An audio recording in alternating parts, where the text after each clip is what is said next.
Bom dia, Bom dia. paz pra todos. Eu tava rindo aqui porque o Ralph tava arrumando o cabelo dele. Então, nem dá tempo de eu arrumar meu cabelo.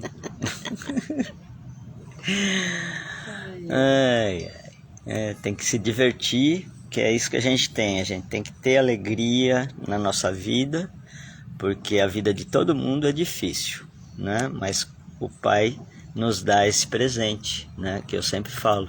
Todo dia é um presente, né? Então a gente tem que abrir esse presente com gosto e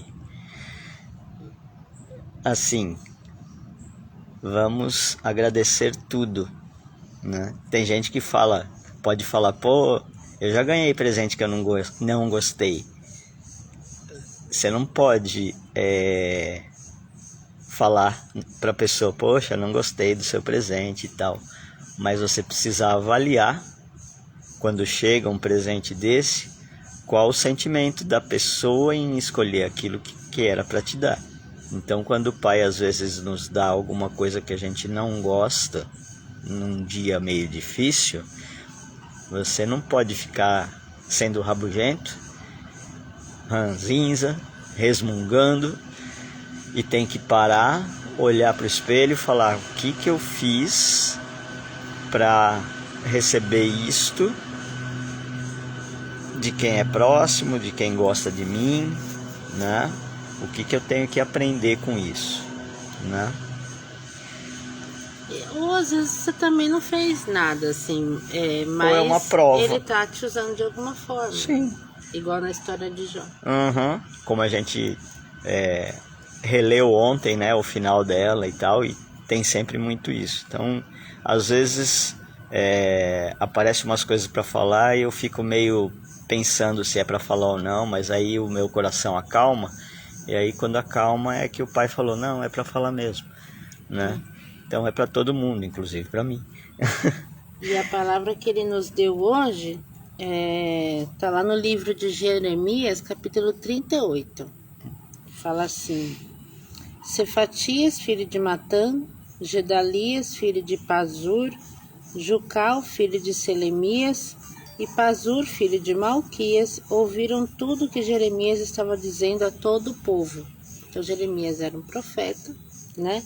Que tinha como missão espalhar uma mensagem, e Deus falou para ele o seguinte: quem ficar em Jerusalém morrerá pela espada, pela fome ou pela doença, mas quem se render aos babilônios escapará com vida, mesmo perdendo tudo que tem, né? E acho que era uma mensagem extremamente difícil, tanto de falar, me colocando no lugar de Jeremias, quanto de escutar, me colocando no lugar do povo, né? E olha que eu nem tinha lido isso antes de eu dizer as palavras anteriores que eu falei do presente, que às vezes a gente não gosta muito. Porque o primeiro instinto nosso, quando alguém está nos atacando, é a gente se defender, a gente, né? Instinto de sobrevivência. Ir pra cima, né? E aqui não, a mensagem é: rendam-se. Se vocês se renderem, vocês vão sobreviver. Sim. Mesmo que percam tudo. Sim.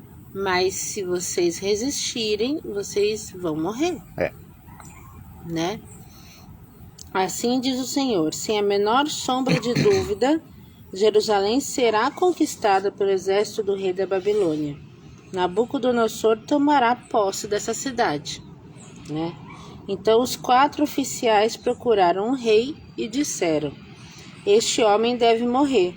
As suas palavras vão deixar todos os nossos soldados e cidadãos completamente desanimados. Eles já estavam querendo matar o Jeremias, coitado. Só por falar o que eles não queriam ouvir, né? É muito comum isso, né? Você falar o que as pessoas não querem ouvir, né? E elas quererem te calar por isso. Eu tava pensando nisso hoje cedo. Ninguém mais vai querer lutar para defender a cidade, né? Essa era a preocupação deles. Jeremias não tem boas intenções com o povo, ele quer ver a sua ruína. quando é diferente, né? É totalmente ao contrário. O rei Zedequias concordou e disse: façam o que bem entenderem com ele. De qualquer maneira, eu não poderia impedir vocês. Os oficiais foram à cela onde estava Jeremias, tiraram o profeta de lá e o jogaram dentro de um poço vazio no pátio da guarda do palácio. Esse poço pertencia a Malquias, filho do rei. Eles baixaram Jeremias com cordas. No fundo do poço não havia água, mas uma grossa camada de lama, e Jeremias ficou atolado nela. Aí eu me pergunto também, né? Gente, quem quer realmente acabar com uma pessoa, não fica jogando em poço. Resolve logo. O problema é aquele medo de você agir contra quem tem a incumbência de levar a palavra de Deus. Exato. Então lá no fundo, medo. Eles sabiam que Jeremias sentiam que Jeremias tinha razão no que ele estava falando, né? Mas não queriam aceitar. Então, assim, tudo tô supondo, tá, gente? Não é o que tá aqui na palavra. É uma percepção. E aí, olha só. Quando Ebed-Meleque, né, o etíope, responsável pelas esposas e filhos do rei Ezequias, soube que Jeremias tinha sido jogado dentro do poço, correu até o portão de Benjamim, onde o rei estava julgando um caso, e lhe disse: Ó rei, meu senhor, disse ele, seus oficiais fizeram uma coisa muito má, jogando Jeremias dentro do poço. Lá dentro ele vai morrer de fome, porque já não há pão na cidade, né? Então o rei ordenou a Ebed-Meleque, o etíope: leve 30 homens sob as suas ordens e tire o profeta Jeremias de dentro do poço antes que ele morra. Pronto, já se arrependeu. Então é aquele rei que não sabe que decisão é a certa a tomar e fica jogando para lá e para cá, né? Quando vem o general ele fala uma coisa, quando vem outro ele fala outra, né? E Ebed-Meleque escolheu os 30 homens.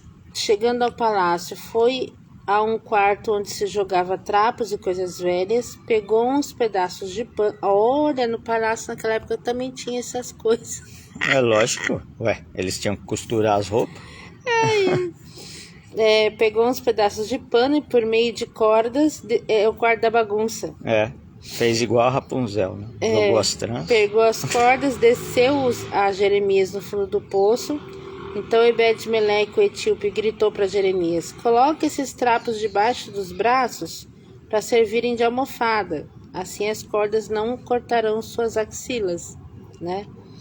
Jeremias fez conforme Ebed-Meleque sugeriu e foi puxado para cima, por meio de cordas. Depois que saiu do poço, Jeremias foi levado de volta à prisão do palácio, junto ao alojamento dos guardas. Algum tempo depois, o rei Zedequias mandou buscar Jeremias para encontrar-se com ele junto à terceira porta do templo do Senhor. Lá ele disse ao profeta: eu vou lhe fazer uma pergunta. Quero que me responda apenas a verdade e não esconda coisa alguma. Jeremias respondeu a Zedequias: se eu disser a verdade, você não vai me matar, né? E mesmo que eu lhe dê um bom conselho, você não me escutaria. Gente, quantas vezes eu conversando com as pessoas, até amigas de longa data, né? Ai, Lígia, o que você acha isso? O que você acha aquilo? E eu aprendi com o tempo a perguntar de volta para a pessoa: você tem certeza que você quer escutar? E mesmo que você fale que você tem certeza, eu acho que você não vai escutar, não, né? Mas, vamos lá. E então, em segredo, Zedequias jurou a Jeremias: recebemos a vida que não matarei. Também não entregarei aos homens que tentaram tirar sua vida. Então Jeremias disse a Zedequias: assim diz o Senhor Todo-Poderoso, Deus de Israel: se você se entregar imediatamente aos... Voltou. Pronto aí. Então tá. Então vamos lá no Voltando. parágrafo que estava. Então Jeremias disse a Zedequias, né, o rei, que já tinha jurado que não ia matar ele se falasse a verdade.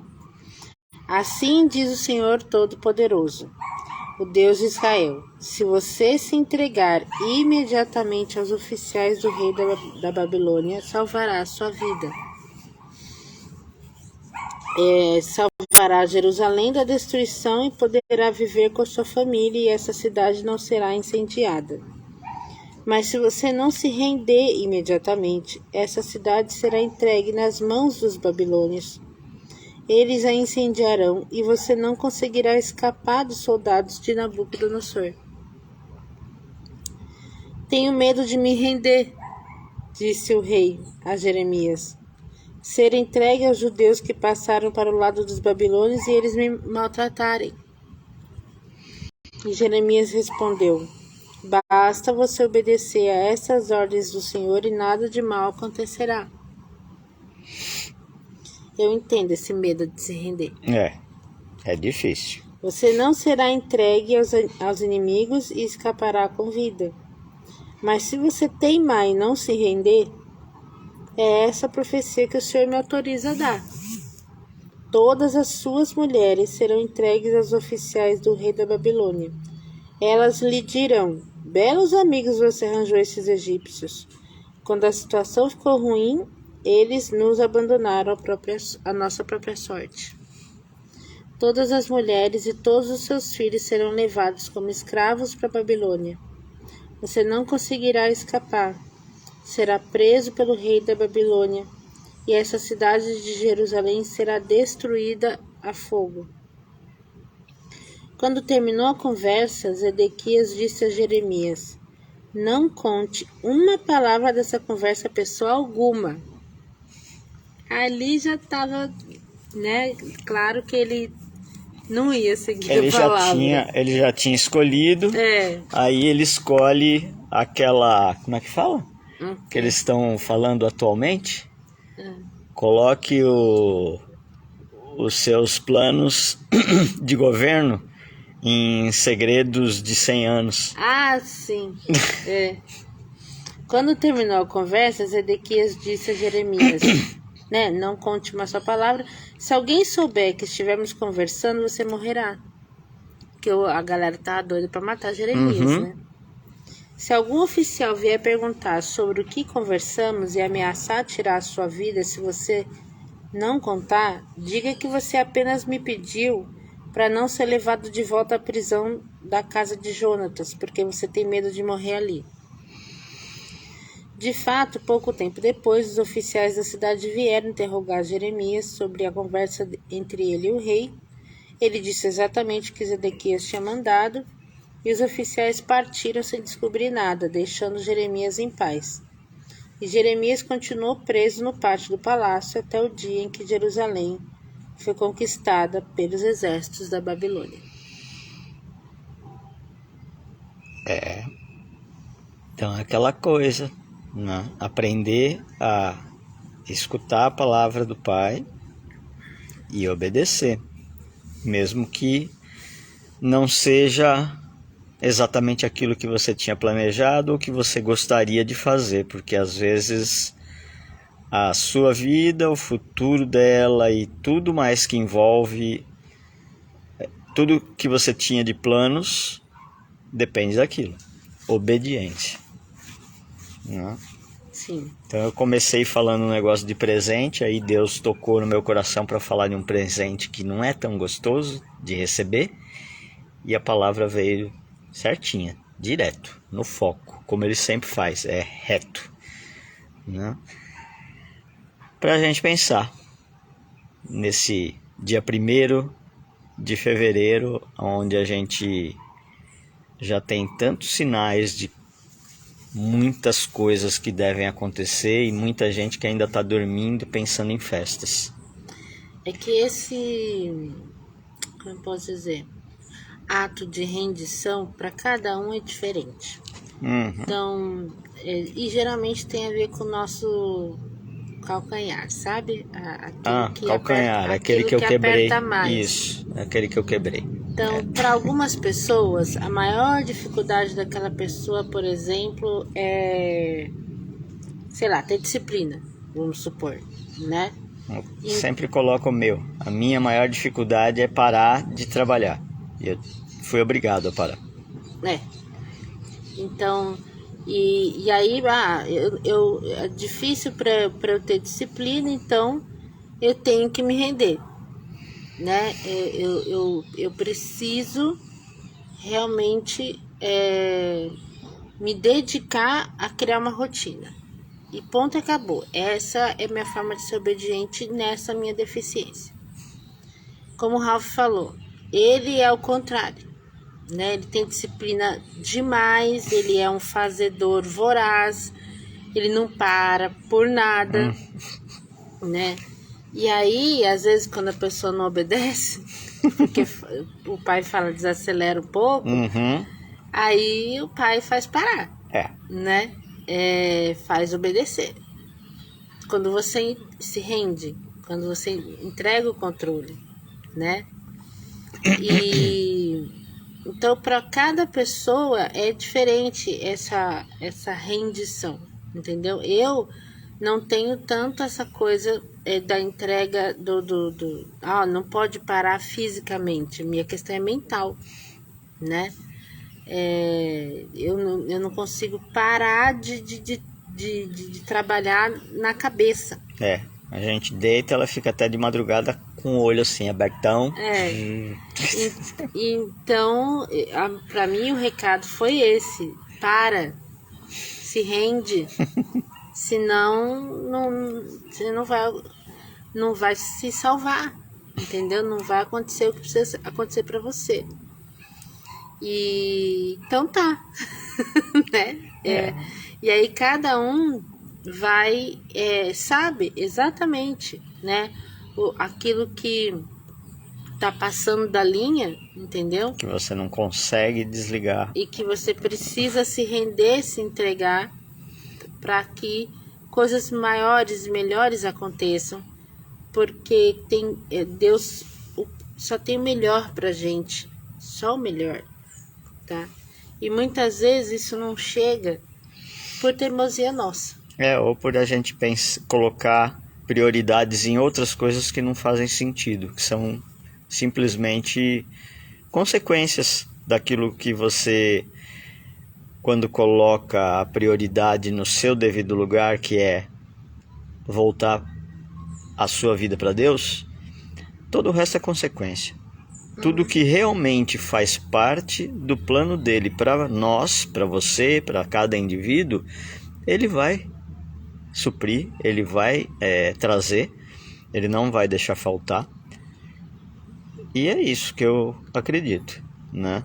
Por essas e outras, que por mais que a tormenta esteja em volta, meu coração está em paz, porque é a paz dele, não a minha. E que vai dar tudo certo, né? E obediência, né?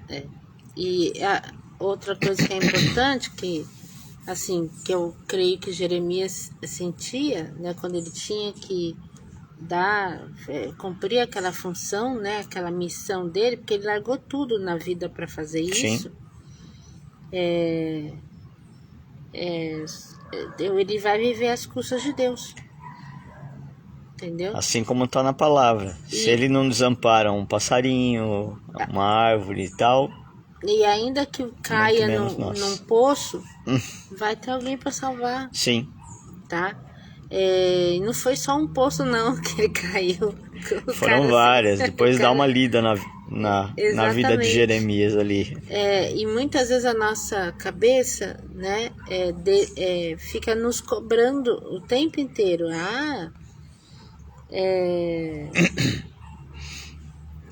Você tá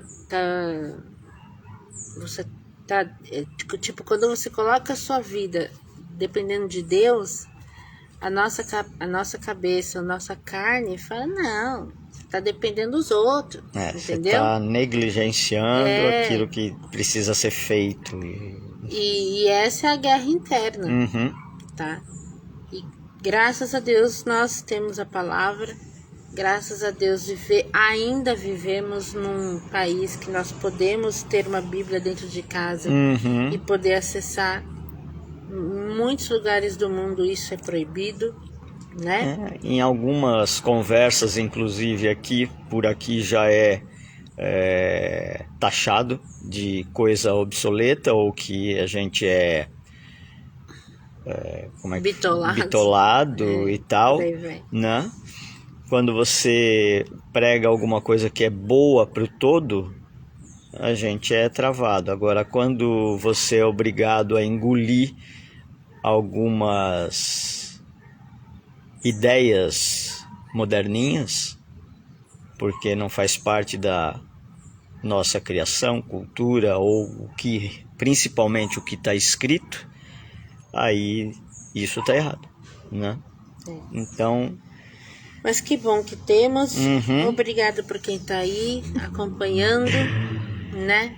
E que o dia de vocês seja tão abençoado quanto o nosso. É isso aí. Amém. Fiquem em paz, na paz de Deus. Amém.